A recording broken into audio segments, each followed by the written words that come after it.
Welcome to First Mover, your first global look at today's action in the Bitcoin, blockchain, and digital asset space. I'm your host, Christine Lee. Joining me are my co-host, CoinDesk Managing Editor of Global Capital Markets, Lawrence Luton, and Executive Director of Global Content, Emily Parker. Happy Friday, Emily and Lawrence. Happy Friday. Good morning. All right, let's have a live look at Bitcoin. The CoinDesk Bitcoin price XVX index is at $40,455. Bitcoin sliding back ever so slightly by 1.25%.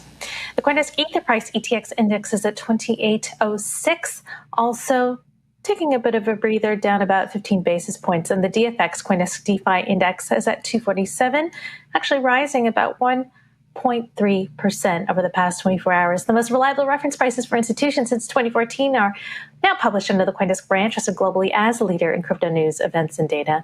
Taking a look at some of the news, we're expecting President Joe Biden to meet or to speak with China's President Xi Jinping today, which should be interesting about the ongoing geopolitical tensions, the war in Ukraine, Russia's invasion.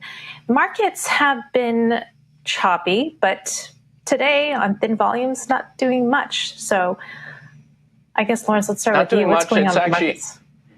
Yeah, it's a little bit down, actually, very little bit. I think there's only ETH is up right now in the CoinDesk 20. It's up and even a fraction of a percent. Everything else is down. Luna is down tremendously today. It's just kind of this. We're going into the weekend. It's going to be kind of. It's been a soft market for a while. But you know what I've been complaining about it for a while is that every time we get to Friday, Saturday, Sunday, something big happens in the market. Somebody takes on a big position, either short or long, and it moves the market a lot because it's such thin volumes. So, everyone brace yourselves. It's another weekend. Could be another Bart Simpson chart pattern. Emily, what are you watching? Yeah, Marge Simpson even. Well, our next guest can get into in more detail, but I think the Senate Banking Committee hearing yesterday was really interesting. We heard from a lot of people about the role of crypto in possible sanctions evasion. So looking forward to getting into that in greater detail. All right. Who's our next guest, Emily? Oh, okay. So joining us to talk more about that is our guest who appeared before the U.S. Senate Banking Committee yesterday to discuss how Ukraine has raised millions of dollars worth of crypto donations and turned it into humanitarian aid and military support. So back on the show is Michael Chobanian, founder of Kuna Exchange and president of the Blockchain Association of Ukraine, who is joining us from Ukraine. Hi, Michael. Yeah, hello, guys. Hey. Nice to have you back. So how the first question always is, how are you doing? How is it going? I'm good. I'm on the move, as you can tell. I think it's a second stream from the car. So yeah, constantly moving. Constantly moving. Well, you were very impressive yesterday in front of the Senate Banking Committee. I'm just curious, what were your impressions of the hearing? Basically, how are you? How are you spending the money? How are you collecting the crypto? Why crypto? And I think the biggest concern was whether Russians can launder money through crypto or they evade sanctions using crypto. So here we had to set that question into two. We consider all Russians bad, or we only speak about the sanctioned people. So I made it clear that we should only sanction the people who are on the list of sanctions. Yeah, so the oligarchs close to Putin, and everyone who actually makes the decision to start the war and continue. And I think it's vital that we make sure that no Russians, the rest of the Russians, don't suffer because they are actually opposition. That's my personal opinion, and I tried to make it clear. Yes, you definitely made that very clear. Just one question though. You also said that Kuna does not accept rubles, and you were also pointed at Binance as being kind of being a bit of a hole because Binance, I believe, is still accepting rubles. So I'm just curious how that, because I totally understand your argument about not wanting to undermine the Russian opposition, but also arguing that exchanges shouldn't accept rubles. How do those two pieces fit together? Well, that's the point. The only big exchange in the world right now who works both with ruble and Ukrainian hryvnia is Binance. I think it's time for them to actually make a decision whether they continue supporting the regime or they want to join the civilized world and stop the war. And because right now they're just making extra profits. And, they said that they donated 10 million to Ukrainian government. Well, first of all, I haven't seen that 10 million. No one knows where it went. It actually existed, 10 million. And by knowing the numbers of the Binance, they're making that much per day. So, it's just, they have to make a decision, whether with the civilized world or they still support the regime and they want to work with Russians. That's my point. Michael, welcome back. Do you think that Binance is actively courting the Russian government and courting the people in power in Russia to in many ways to help themselves, or do you think that it's just neglect on their part as to why they're not taking off the Russian ruble? First question. Second question, I do want to ask you about what Russians can do to get out of their ruble position, the average Russian can do to get out of the ruble position if they can't trade on your exchange. So the first question, very good one. You actually make it very clear. So the problem with Binance is not just they still continue working on both sides, is that they showed cooperation with the Russian government before the war. And as I know, they still continue cooperating with the Russian government. So that's a huge risk. So obviously they know the government officials, and considering the volumes that they can do, and considering how many bank accounts they have in the world, I mean, you don't even need crypto. So you can use the Russian ruble gateway and convert it directly to and land it wherever you need in the world without anyone knowing that. So that's a huge risk I see at the moment. And if the world decided that we go the sanctions way, so I think it should be no exclusions to that. With regards to the Russian people, they have to wake up, guys. They have to wake up. The only people who make decisions in Russia is actually Russian people. It's not the government. It's not Putin. It's the Russian people. That's what it says in their constitution. The paragraph 3 of constitution says that the only power is by the people, and then they choose the president, they choose the government, and wherever else. So these sanctions, basically what they try to create is to create push to these zombies who watch the Russian media and think that there is no war. There is some kind of operation which is supposed to free my country from Nazis and from everyone else. So I think that this push with the sanctions should wake them up. And if you're a regular Russian, just leave Russia now. Take your crypto and leave, because show that you don't agree with this politics. There is no point in staying in Russia right now. You can't even go to McDonald's. You can't buy anything from a civilized world. They're like North Korea. Even North Korea is not as bad as Russia right now. Do you think that some of President Putin's speech the other day, where he started to go after fellow Russians and saying that there are people within Russia who are essentially betraying the country, do you think that this message has gotten not just to the average Russian, but to even people close to Putin or relatively close to Putin, to the point that he feels threatened? Or do you think that it was just sort of a blanket statement that he's just making? No. He understands that anyone who is traveling the world, who sees the civilized world, is the opposition to Russia, because they're not zombies. So majority of the crypto guys, they have ability to travel. Well, first of all, they're intelligent people, so they know how to use technology. Secondly, they have some money. Third, they travel the world and they can see and compare how it could be done in different way. So obviously they are in opposition to Putin, because they understand that it could be done differently, and it can be done decentralized way and without any oppression regimes and, threatening even their own people, So basically what Putin said is there is good Russians and the bad Russians. If you support Putin, you're good. If you don't support Putin, you're bad, and you're probably US agent or something. It's just crazy.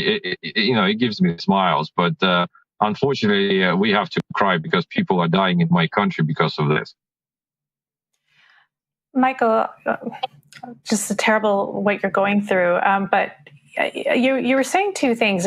You should block, crypto exchanges should block rubles, but also You don't want them to be ordinary Russian users to be punished. So how does that work? Because if you do one, don't you necessarily harm the other?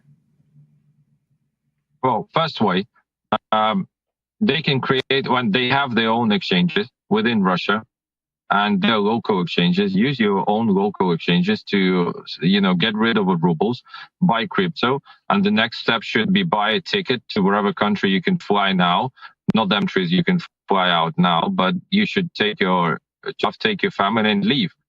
That's the only way you can do it. Or you actually join the opposition. You go out on the streets and you protest against the war, against the regime. So there's nothing else we can do. I mean, no one is going to bomb Russia because of this problem. I know we already suffered a lot from bombs. I also want to bring up a tweet by the Ministry of Digital Transformation. They were saying that Ukraine has legalized the crypto sector. President Zelensky signed a law. From now on, foreign and Ukrainian cryptocurrencies exchanges will operate legally and banks will open accounts for crypto companies. It is an important step towards the development of the virtual assets market in Ukraine. So I'm curious, what does this bill do that wasn't happening before, Michael? Well, this was an ongoing process for about 3 years. So finally, the president put a point. Put the dot. So what's changed next? Well, first we have to the war. Second, after we finish the war, we're going to rebuild Ukraine, and we're going to use the blockchain as one technologies. And obviously, we're going to use it as the bridges to and out the foreign efficiencies, and obviously to and out from the new digital economy that's already created and exists both in the world and in Ukraine. So I think it's a good news, and also on display in the Senate. I heard some of the senators are, let's say, scared that this technology and want to me all the time. So it could be used in a bad way. Are you still here? I'm sorry, I have a really bad internet. We're still here. Yeah, yes. Okay. So what I propose to the senators, if you're scared to do, some kind of good regulation in US, just offer US companies to come to Ukraine and use Ukraine as a sandbox. I'm totally happy with that, being the president of Blockchain Association of Ukraine. I mean, FTX, Coinbase, come to my country. Let's rebuild my country. And this, you also have the opportunity to know what's the best way to regulate or not regulate the crypto. That's my opinion. Yeah, we definitely want to see Ukraine being rebuilt and a better future for its people. And Michael, I mean, thank you so much. You've shown such moving words to our audience, to the United States, how war has uprooted you and your family with nothing but the clothes on your back, and how you're doing everything you can to help your country. So, Michael, you're on the run. I don't want to keep you for too long, but thank you for joining us again. Right. That was Kuna Exchange founder and Blockchain Association of Ukraine President Michael Chobanian. Coming up, crypto markets update with exchange-traded products provider 21 Shares.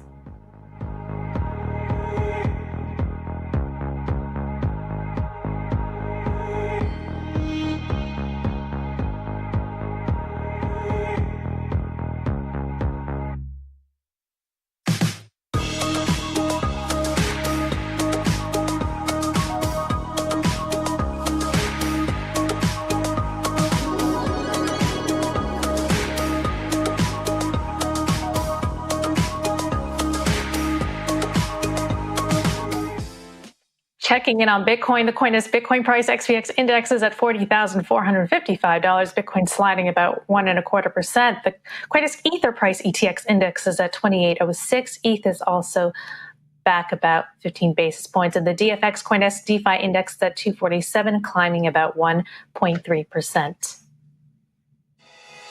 The Crypto Markets Update is brought to you by KuCoin, the best place to find the next crypto gem.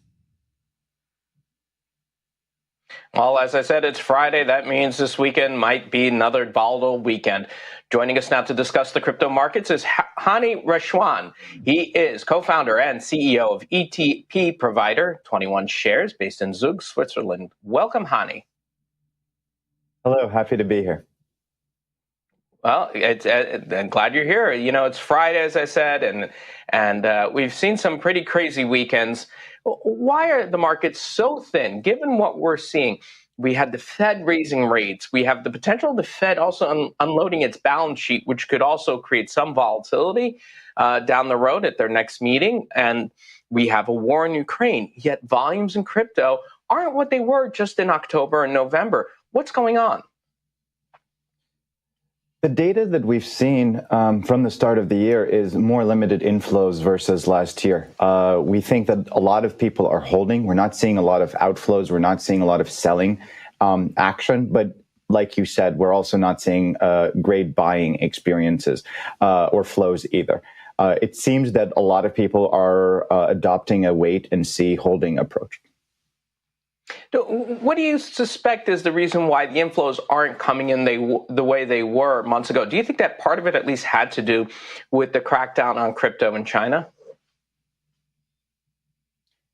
I think around the globe, we've certainly seen a lot of events year to date that have shown the benefits of crypto and have actually probably could be used as a way to explain why people are holding. China and what's going on there being one of them, but also obviously what's going on geopolitically with the Ukrainian-Russian conflict, as well as what we've seen in North America with Canada. I think all of these are factors that have shown in various ways some of the benefits that we've been talking about for years with respect to cryptocurrencies. Taking a look at some central bank moves, Taiwan is saying that they're going to be raising rates.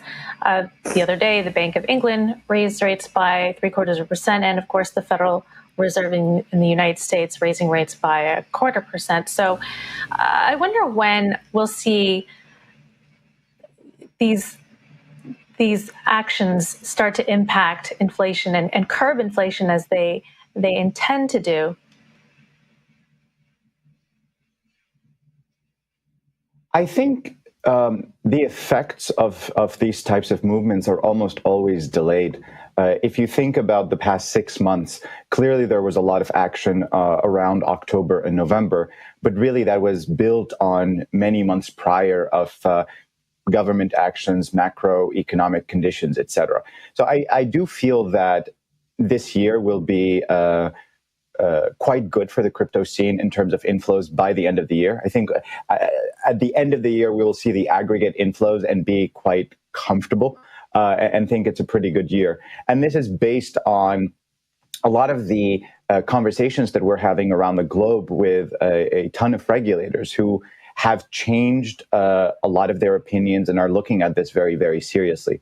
But there's always going to be a bit of a delayed effect on the markets, on prices, on inflows, and all of those details.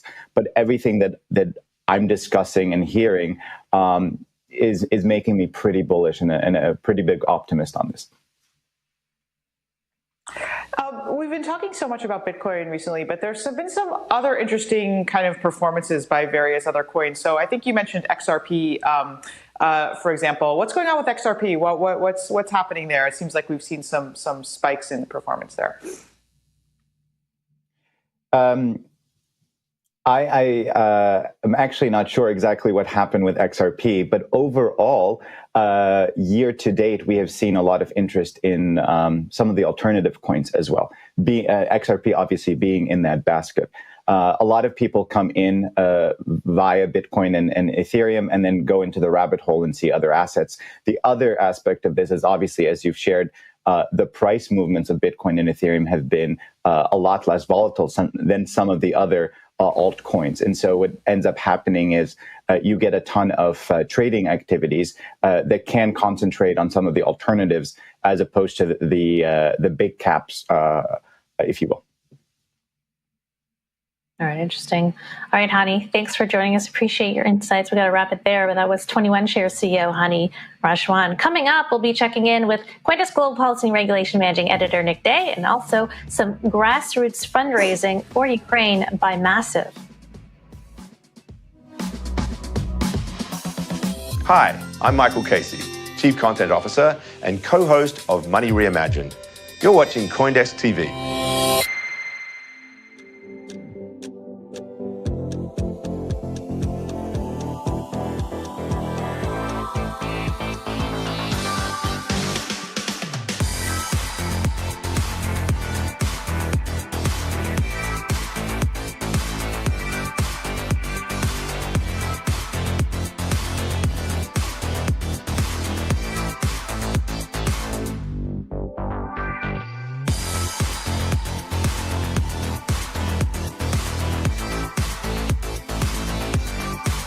Welcome back. Time to check in with CoinDesk Global Policy and Regulation Managing Editor Nick Day, who is also the editor of CoinDesk's The State of Crypto newsletter. Happy Friday, Nick. So that was some U.S. Senate Banking Committee that went on yesterday. Tell me about some of your takeaways. Good morning. Yeah. So, I think for the most part, you would see the crypto industry describe the hearing as fairly productive. We had lawmakers from both sides of the aisle asking fairly substantive questions, and with few notable exceptions, there wasn't really a lot of rhetoric about how crypto's just for criminals or going to lead to the destabilization of the dollar. You had a lot of lawmakers say we think this is something we have to pay more attention to.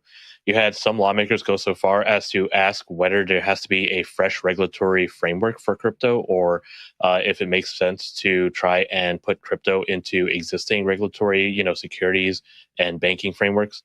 So, by and large, I think for the most part, this hearing seemed a pretty productive one from the perspective of the crypto industry. Yeah, Nick, one of the few lawmakers who did make a kind of a show of it, of how she felt in terms of crypto being used for criminal operations, is Senator Warren. So she came in, she plugged her, she asked a couple of questions, plugged her bill, and left. What is that bill that she's promoting for the cameras there yesterday? Yeah, so this new bill introduced by Senator Warren yesterday and supported by several other lawmakers, including 9 members of the Banking Committee, the Armed Services Committee, the Intelligence Committee, basically would authorize the U.S. President and Treasury Department to identify crypto exchanges that are, allowing sanctioned entities to evade sanctions by processing crypto transactions, and potentially sanction them themselves. Other provisions include what looks like a currency transaction report provision, which would basically require FinCEN, the Financial Crimes Enforcement Network, to report transactions above $10,000 worth on a, presumably per daily basis. This is basically similar to one part of the Treasury unhosted wallet rule from the end of 2020. This is the less controversial part of that rule, and it's been kind of in limbo, so it's interesting to see it here again. Basically, I think the big question is which part of this Treasury and the administration currently cannot do, because sanctions evasion, and there's pretty much existing longstanding precedent for how to address that. Interesting. Yeah. Usually I have a lot of respect for Senator Warren, but coming in and out of the hearing like that and having an unfortunate exchange where she did learn that actually you can backtrack and figure out transactions even through coin joins was surprising. All right, Nick, thank you so much for joining us. That was CoinDesk Managing Editor of Global Policy and Regulation, Nick Day. Don't forget to sign up for the State of Crypto newsletter on CoinDesk.com. The CoinDesk Spotlight is brought to you by Nexo, the place to earn on Bitcoin, Ethereum, and more. Hi, earlier we spoke about government-led crypto fundraising by Ukraine, but efforts to send aid and help refugees are also being done at the grassroots level by Ukraine's crypto community. Joining us now is Jason Grad, co-founder of Massive, which gives users access to apps and services in exchange for their unused computing power for crypto mining. All right, Jason, thanks for joining us. So tell us about your efforts to help your employees in Ukraine and the connection you have to the country. Yeah, I started going to Ukraine a few years ago as we hired some developers there. Noticed that the Ukrainian engineering was incredible. We wanted to work with more of the engineers there, and upon visiting, met a lot of new friends that are now like family. So within a few days of war breaking out, we saw that it was going to take time for the larger organizations to jump in and start providing aid and assistance. And me, along with a couple dozen tech friends, tech entrepreneurs from and who live in Ukraine, came together, set up offices in bordering countries, and started running evacuations and started sending humanitarian aid as quickly as possible to really help Ukraine slow down the efforts of the Russians in the early days of the war when it really counted. So, can you tell us a little bit about some of the challenges or pain points in using crypto for donations? Because, it seems like we're hearing a lot about how it's really fast and really efficient, but are there any areas in which it's challenging, especially for smaller size donations? We've had no problem with crypto donations, really. The campaign that Massive is up and I have up is one small campaign out of many, but I've seen crypto flow pretty freely towards humanitarian aid and assistance without too much of a problem. So, Jason, as Christine was talking about before, you actually had some people in Ukraine that you were working with to get them to safety. I think you had one left who was kind of in a dangerous spot. Were you able to get him out? And how have things been going with these four that you've been working with? Is everything okay? Yeah, about a week prior to the invasion, we gave everyone relocation packages and said, please, if you feel more comfortable, we'll cover it. Go somewhere you feel safe. One of our engineers took that path. Some didn't. And the ones that didn't are safe in areas that are not currently under immediate danger and attack. And so everyone is safe on our team. We're really grateful for that. Oh, glad to hear that everyone is safe.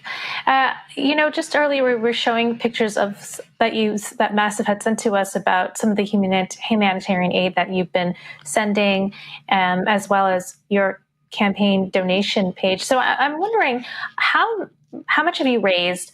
How much of those donations were in crypto versus fiat? We've raised over $100,000, and most of that has been in fiat through my campaign, the purpose of which was to allow U.S. citizens to make charitable donations.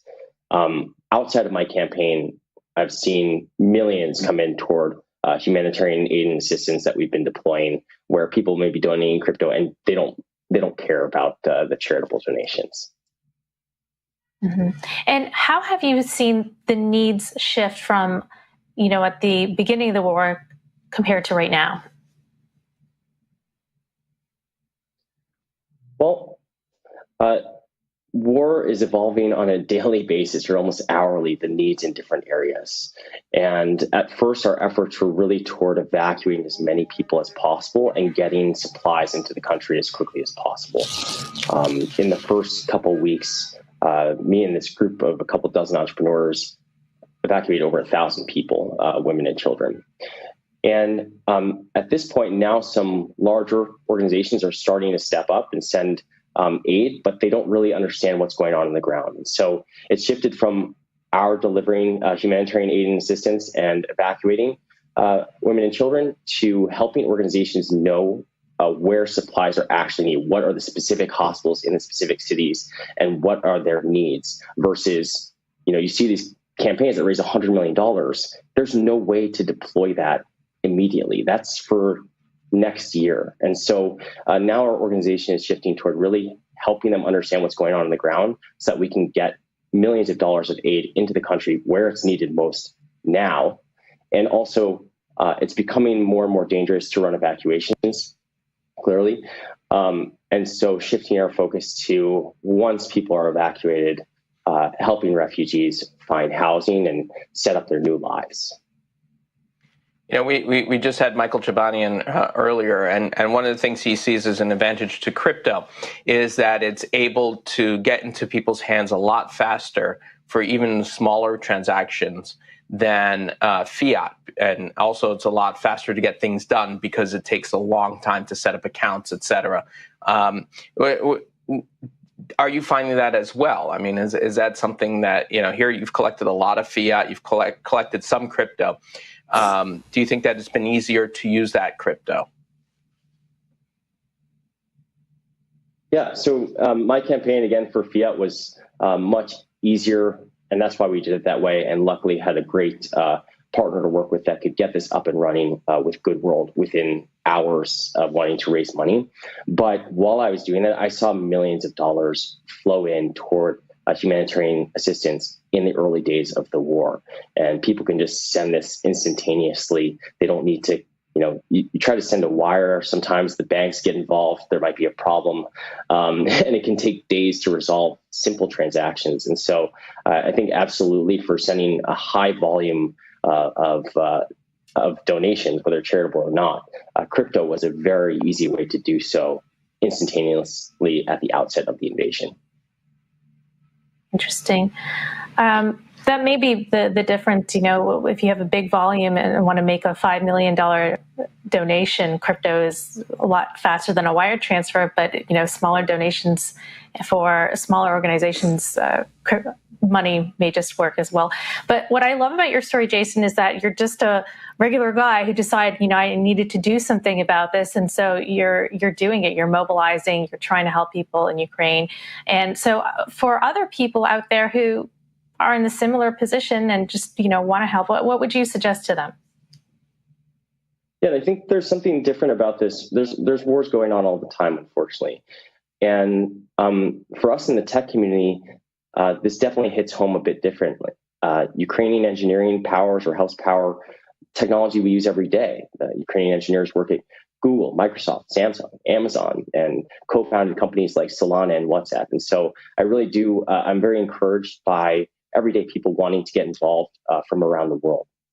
I think, donating is a great way to get involved because it's easy and a simple way to help as long as you give money to the right organizations that can get humanitarian assistance to where it's needed.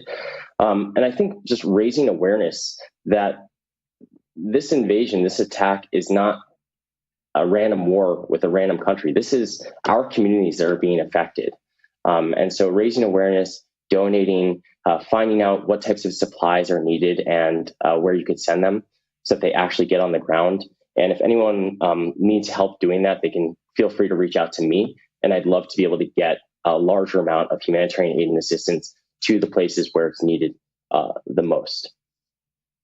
Yeah, well, you have a donation page at Good World, also the Giving Block, Save Ukraine. Jason, thank you so much for coming on and sharing everything that you're doing. Fight the good fight and good luck. Thank you for having me. All right, that was Massive co-founder Jason Grad. That's it for First Mover. Thank you, Emily. Thank you, Lawrence. You two have a fantastic weekend. I'm your host, Christine Lee. Meantime, check out The Hash at noon Eastern and All About Bitcoin at 3 o'clock. You're watching CoinDesk TV. And next up, stay tuned for the daily forecast to see what's happening in the Asia crypto markets. The Fed approved its first rate hike in 3 years this week, with more expected to come. But for the moment, we are more interested in the reaction from Beijing. Welcome to the Daily Forecast, March 18th, 2022. I'm Megha Chadha of Forecast, covering all things blockchain. Beijing has said it will be closely monitoring foreign exchange activities in case capital outflows are triggered by the Fed's hikes. So what could that involve and what might it mean for the rollout of the digital yuan? We'll take a look at that plus a whole lot more coming up. Let's get you up to speed from Asia to the world. Join thousands of NFT traders who already start their day on CryptoSlam. Let's kick off with a major development in Russia then. With the country facing a barrage of financial sanctions due to its invasion of Ukraine, cryptocurrency has emerged as a safe haven option. And now, the Russian central bank has given the country's largest bank, Sberbank, a license to issue and exchange digital assets. The move could help the bank to dampen the effect of the sanctions imposed on it by both the US and UK, which caused it to pull out of Europe. In a statement issued to Russian media earlier this month, it said it was experiencing abnormal cash outflows and threats to the safety of its employees and branches in Europe. The bank's plan to utilize crypto is not new. Back in 2020, Sberbank said it was working with JP Morgan on the development of its own cryptocurrency, Sbercoin, which was expected to be a stablecoin. The move also comes just 2 months after Russia's central bank called for a total ban of cryptocurrency, and 1 month after the Ministry of Finance presented a draft bill on the regulation of crypto to the Russian government. And over in China, a big move in the social media space, as one of the biggest platforms in the country, Weibo, known as China's version of Twitter, has launched its NFT marketplace. Users are now able to mint their original Weibo posts into NFTs and sell them, with the revenue being gained settled in their accounts twice a month. A Weibo marketplace representative told Focus that if the minted post is found to be plagiarized, the seller could suffer penalties. However, the representative also clarified that there are no clear rules on how to deal with these issues just yet.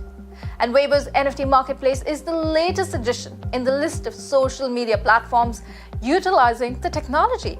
Back in January, Twitter launched the option of having a hexagonal NFT profile picture. But Weibo is well ahead of some of the crowd, as Meta CEO Mark Zuckerberg said on Wednesday that they are working on an NFT feature for Instagram. There's no date for the launch of that as yet. You can find those stories and lots more at focus.news. And staying in China, with concerns over capital outflows being triggered by the Fed's rate hike, the State Administration of Foreign Exchange has said it will be keeping a close watch to ensure stable operation of the forex market. Focus Timmy Shen takes a look at what that could mean. In a statement released on Wednesday, the regulator said it will strengthen foreign exchange market monitoring, help guide market players, and actively prevent and diffuse external shock risks. The concerns over capital outflows were raised after the Fed decided to raise the federal funds rate by 0.25 percentage point to a target range of 0.25 to 0.5%, while also warning of more hikes to come. One expert told Forecast that with pressure building on China's economy, investments outside the country could look more attractive as a result. However, he's not certain how big an issue that is for everyday investors. Most Chinese retail investors are not confident enough about putting their money into Europe or into the US because they don't know about the companies that well. In terms of monitoring outflows, Sullivan says that in the past, authorities have struggled to fully control what cash leaving a country was being used for, and that a digital yuan could offer a solution. They are very keen to control as much as possible. And again, if you go to a digital RMB, that gives them exactly that. They can see exactly what you're spending your money on, and they can take and make policy appropriately. Shanghai-based fintech consultant Richard Torrance says that while the ECNY is still only in use for domestic trials at present, he agrees that in future, any outflows that attempt to take advantage of rate hikes could easily be curtailed by the fact that the ECNY is a controllable currency. However, he also says that the ECNY's use of smart contracts could effectively allow China to increase foreign usage, as both the recipient and the use for the cash would be known. For Forecast, I'm Timmy Shan, Taipei, Taiwan. Both the White House and the European Union have made some regulatory moves when it comes to the largely unregulated world of crypto. How could these developments change the landscape for the industry? Who better than Adrian Brink of Anoma to chat all things disintermediation? Great to have you with us, Adrian. Glad to be back. Adrian, to kick it off, Joe Biden's executive order on digital assets is finally out, and there's numerous topics it covers, from mitigating systemic risk to ensuring global financial stability, among many others. Now, does the announcement change things materially for projects in existence and those that are being developed? I think practically speaking, not a lot. I think all of us were quite happy when we read this because it doesn't say anything very specific. It says like we should look at the tech and we should understand what's going on. This is honestly a response you'd expect from any sort of reasonable government that doesn't want its financial system to fall over because some third party, whether this is crypto or another nation state, does something. Practically speaking, though, I think on the ground this changes very little.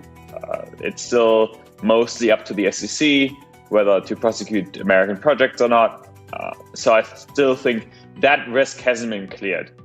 The main thing around how do projects that are mainly US-based deal with regulations, that really hasn't been addressed, but maybe there's now a greater push for sort of resolving this a little bit. The White House order also talks about coordinated action across American government agencies to tackle risks of illicit finance. Now, can government bodies really exert control over disintermediated financial systems? For one, it's obviously much harder in some ways to insert influence over these systems, but in other ways it's much easier because they're completely transparent and trackable on chain right now. And because they're not really yet integrated with real-world economies, you always have to have the fiat on-off ramps. The big thing, though, is pretty much all Western governments are already failing at preventing the existing financial system being used for illicit finance. I mean, the Mexican drug cartels are famous for using HSBC or Danske Bank or Bank of America to launder billions of dollars for their purposes. There's really, if you want to do illicit things, there's no need to use crypto. The existing financial system is just so much better at helping you out in this case than crypto could ever be. And since the sort of centralized governments can't really do anything about this, it seems, I have a hard time seeing how they're going to be very effective in implementing policies that prevent this in the cryptocurrency space. And lastly, over in Europe, a proposal focusing on energy consumption by proof-of-work currencies could have halted the use and trading of some of the biggest crypto out there, including Bitcoin and Ethereum. While this has been shut down for now, do you see an eventual shift to proof-of-stake or other energy-friendly protocols? There is absolutely need for a proof-of-work chain, I think, in the long term, because it provides a very different security guarantee than a proof-of-stake system does. I'm not saying that everything should be proof-of-work, but there's probably room for a couple of proof-of-work chains. The other thing is, this is Europe, and as most European policy, it's completely uncooked and badly thought out, because you've kind of got to ask yourself the question, right? Once Ethereum switches to proof-of-stake, our early Ether mined under proof-of-work now ineligible for trading, are new ones eligible for trading? How does this actually play out in practice? Pretty much my advice to most regulators in this sense is let the market determine it. Don't try to sort of say, this is an acceptable use case for energy and this isn't an acceptable energy use case. Very much focus on how do we produce clean energy and not what are we allowed to spend energy on. Oh, maybe also the last thing here is the energy consumption by proof-of-work mining is negligible and has zero significant impact on global climate change. And we should just all remember this, that sort of the biggest contributor is probably global shipping, and no one seems to be too concerned about doing anything about this. And it gets you nice brownie points as a politician if you think about these things, but practically speaking, it does nothing to save the planet. Well, focusing on clean energy production is the critical need of the hour. Adrian Brink, thanks so much for joining us today. Thank you very much. And that's the daily forecast from our vantage point right here in Asia, Monday to Friday. For more, visit forecast.news or Megha Chada. Until next time.